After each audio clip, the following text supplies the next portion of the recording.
एक बार एक जीवन से परेशान हताश युवक बौद्ध भिक्षु के पास आया। वह बौद्ध भिक्षु से कहने लगा, उसकी जिंदगी बेकार है, सब उसे बेकार और नाकारा समझते हैं। अब तो उसकी पीड़ा इतनी बढ़ चुकी है कि उसे खुद भी लगता है उसके अंदर कोई गुण ही नहीं है, सब अवगुण ही समाये हुए हैं और बाकी लोग तो उसे कुछ समझते ही नहीं हैं। उसके अपने भी उसे कुछ नहीं समझते और उसे खुद भी विश्वास होने लगा है बाकी उससे कहीं ज़्यादा बेहतर हैं। इस पर बौद्ध भिक्षु मुस्कुराते हैं और उसे समझाते हुए कहते हैं, मैं तुम्हें एक कहानी सुनाता हूँ, जरा ध्यान से सुनना। एक सुंदर बगीचा था, उसमें कुछ गुलाब के पौधे थे, कुछ बांस की झाड़ियाँ थी। अक्सर जब लोग बगीचे में टहलने आते तो गुलाब के सौंदर्य के बखान करते। जब भी बांस का पौधा यह सब सुनता उसका कलेजा दर्द से कराने लगता।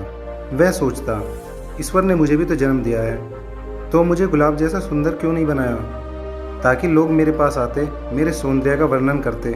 कितना अच्छा लगता जो लोगों के दिलों पर मैं राज करता। हर रोज की तरह लोग बगीचे में आते और गुलाब के फूल का सौंदर्य का वर्णन करते।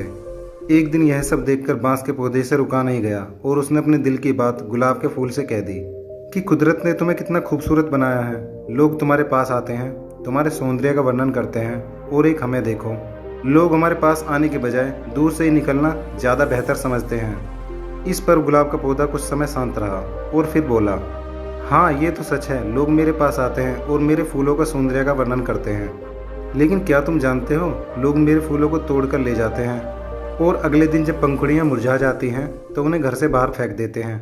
और यही नहीं, जब भी तेज़ तूफान आता है, आंधी आती है, तो मेरी सारी पंखुड़ियाँ टूटकर गिर जाती हैं, जबकि तुम तेज़ तूफान में लहराते हो, मुस्कुराते हो, टूटने का तो सवाल ही पैदा नहीं होता। और रही बात तुम्हें पसंद करने की, लोग तुम्हारी लकड़ियों को ले जाते हैं और उनसे विभिन्न तरह की वस्तुएं बनाते हैं, जैसे टोकरी, सीढ़ी और न जाने कितनी वस्तुएं। हम तो लोगों के घरों में सिर्फ एक दिन के लिए रुकते हैं, तुम तो सालों साल उन्हीं के घरों में रहते हो। यह सब सुनकर बांस के पौधे को काफ़ी अच्छा लगा, क्योंकि अपनी जिन शक्तियों से वो अनजान था, जलन में ही सही, गुलाब के पौधे ने उसे उसकी शक्तियों से परिचित जो करा दिया था। अब उसे कुदरत से कोई शिकायत भर नहीं थी, क्योंकि वो अपनी शक्तियों को अच्छे से जान चुका था। तो दोस्तों, यही होता है हमारे जीवन के साथ भी, हमें दूसरों की ज़िंदगी अपने से कहीं ज़्यादा बेहतर लगने लगती है। कई बार हम दूसरों की दौलत से जलन पैदा कर लेते हैं। बहुत से लोग यह नहीं जानते कि दौलत होने के बाद भी कई बार व्यक्ति जब स्वस्थ नहीं रहता तो उस दौलत का कुछ फ़ायदा नहीं उठा सकता, और हम दूसरों का व्यर्थ ही अपने से बेहतर समझते हुए अपनी ज़िंदगी के बारे में चिंतित रहते हैं, जबकि कुदरत ने हमें किसी और काम के लिए उन गुणों के साथ भेजा हुआ होता है जो शायद किसी और के पास नहीं।